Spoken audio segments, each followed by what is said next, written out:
I was told about El Cordobo. Everyone was sad. These German guys brought us there that we were dating, right? They said El Cordobo had broken every rule. The toreros, you see, there's a society in Spain that regulates the rules for the matadors. And one of the reasons I got into this was my last guitar coach was from Madrid, and I had only 4 lessons with him, and 3 of them, 2 of them were teaching me how to do. They're called claves, clapping correctly, to make it an instrument. Las claves. You make a cup. As opposed to the castanets. Right, you're making a sound for the flamenco guitarist, right? And the other thing was, he spent and I paid him like $85 or less, 40 minutes, I think.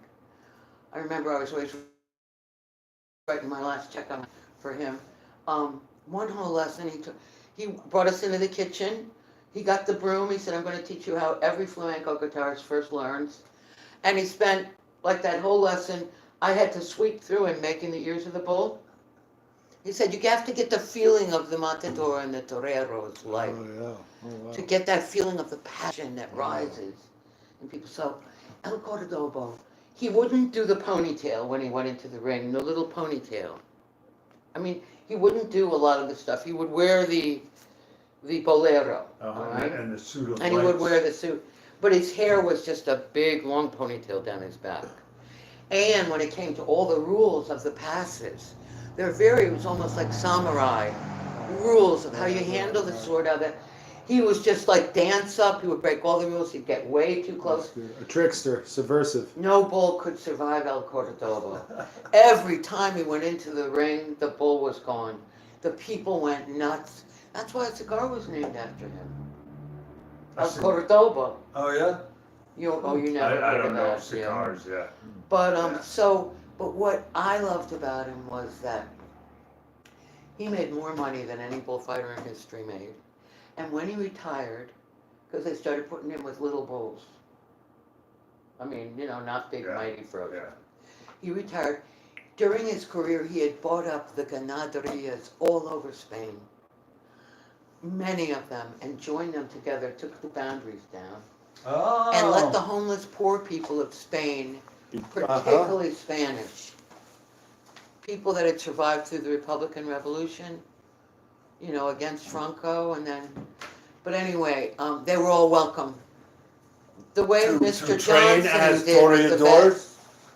No, to come live on his property and just have a good old age. Oh, okay. It's like, he was, you see, this is another reason why many people in Texas, they don't love Mr. Johnson for what he did as our president.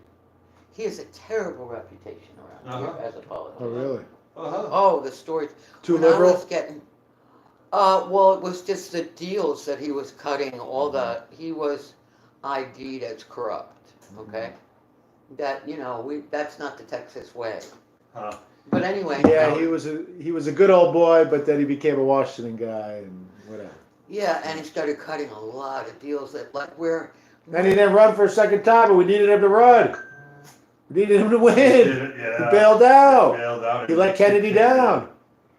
Yeah. Not that Kennedy was necessarily his boy, but. No, but anyway, when he retired, he wrote a book, first of all, and you got to read it if you've never read it. He wrote a book about why and how he made the decisions he did and then he stated that he had nightmares throughout those years and after he left that he had harmed irrevocably our military. Oh, yeah, well. And therefore he made a statement on his book. I've bought a huge spread outside of Fredericksburg, Texas. Any vet that needs a place to live is welcome on my property. Wow, And during the years, though, you'd have to be. That's good. This is like an inside local thing. Because people love to tell you these stories. But he never admitted he didn't feel guilty about JFK. Oh, the only person that mentioned JFK was Jackie O to me. Yeah. I've never had anyone. Well, what Jackie O said. Matter of fact, I had a guy that worked for Lockheed Martin. Oh, yeah. He was one of their engineers during the 50s and then into the 60s. And he had met Kennedy when he came to NASA. And when he and his wife started